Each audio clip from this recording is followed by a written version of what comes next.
নমস্কার সবাইকে। সবাই কেমন আছো তোমরা? আশা করি সবাই ভালো আছো। আবার তোমাদের নতুন একটা মিনি ব্লগ নিয়ে চলে এসেছি। তোমরা আমার ওয়েডিং সিজনের এই মিনি ব্লগগুলো দেখছো, কেমন লাগছে অবশ্যই জানিও। আজকের মিনি ব্লগটা ছিল 29 নভেম্বরে। কাজটা ছিল রামপুরহাটে।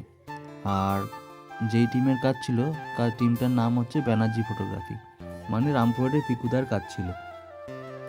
সেই কাজটাতে চলে গেছিলাম, সকালে কল টাইম ছিল 8টা। এবার সেখানে পৌঁছে যাওয়ার পরেই কিছু রিচুয়ালস ছিল, যেহেতু ধরো তার আগের দিন হালদি ছিল।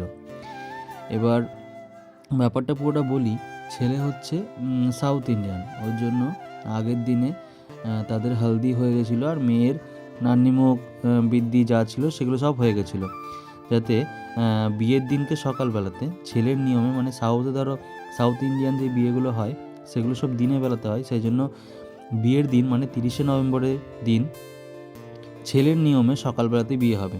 সেই জন্য মেয়ের যে দিনের বেলাতে বিয়ের দিনের কাজ, সেই কাজগুলো সব আগের দিনে হয়ে গেছে।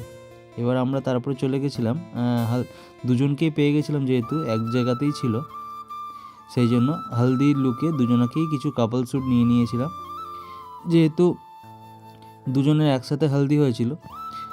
একসাথে হেলদি হওয়ার পরে আমরা আউটপুটগুলোও বেশ ভালো পেয়েছিলাম, এবং সিঙ্গেল থেকে আরম্ভ করে কাপল টাইম খুবই কম পেয়েছিলাম, তাও আমরা যথেষ্ট চেষ্টা করেছিলাম ভালোভাবে তুলে নেওয়ার। আর সেদিনকে রাতেই ছিল সঙ্গীত। এবার সেটা কমপ্লিট হয়ে যাওয়ার পরে তারপর আমরা রুমে চলে গেছিলাম, স্নান টান করে রেডি হয়ে আবার সন্ধ্যাবেলাতে চলে এসেছি। তখন দেখছি একটা কালী ঠাকুরের বিসর্জন হচ্ছে, কিছু পুজো ছিল হয়তো অমাবস্যাকালী। তারপরে রামপুরহাটে এই দেখো এমবাজার যেখানে আছে, তার উপরে অ্যাটমসফিয়ার বলে একটা তোমার রেস্টুরেন্ট বা কিছু আছে, হয়তো অত ডিটেলসে জানি না। সেইখানটাতে তোমার সঙ্গীতের আয়োজন হয়েছিল। সেখানে সঙ্গীত হবে বলে সব কিছু রেডি হয়ে গেছিলো, আমরাও রেডি হয়ে গেছিলাম। আর এদিকে দেখো সঙ্গীতের ডেকোরেশন হচ্ছে, আর এটা হচ্ছে গ্রুম, তোমরা আগেই দেখলে। এবার সঙ্গীত কমপ্লিট হয়ে যাওয়ার পরে সেখানে আর আমরা খাওয়া দাওয়া করিনি, আমরা বাইরে চলে গেছিলাম। বাইরে গিয়ে রুটি তড়কা, চিকেন কিমা এগুলো আমরা খেয়ে তারপর আমরা রুম করে নিয়েছিলাম, সেই রুমেই আমরা চলে গেছিলাম। আপাতত খেয়ে নিয়ে চলে গেলাম। চলো বাই, সবাই লাইক কমেন্ট করো, আবার কালকের একটা নতুন মিনি ব্লগে দেখা হচ্ছে।